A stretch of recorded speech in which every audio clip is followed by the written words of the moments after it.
የነጻነት ተጋድሎ ከፋሽስት ወረራ ዋዜማ ጀምሮ አያሌ የጦር ሜዳ ጀግኖችን ሲያፈራ ከቆየው ከታሪካዊ የገነት ጦር ትምህርት ቤት ለ39ኛ ጊዜ ተመርቃችሁ ለምትወጡ ውጭ መኮንኖች የሚገባችሁን የማዕረግና የምስክር ወረቀት ለመስጠት በመካከላችሁ በመገኘቴ የሚሰማኝን ልዩ ኩራት ልገልጽ እወዳለሁ።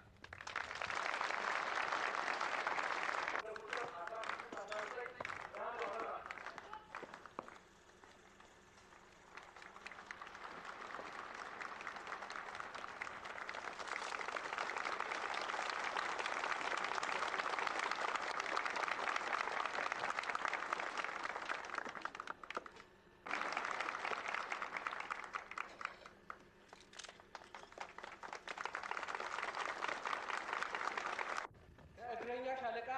አንደኛ በመሆን የጦር ትምህርት ቤቱ አርማ ተሸላሚ እጩ መኮንን ቁጥር 489 ታደሰ ኪዳኔ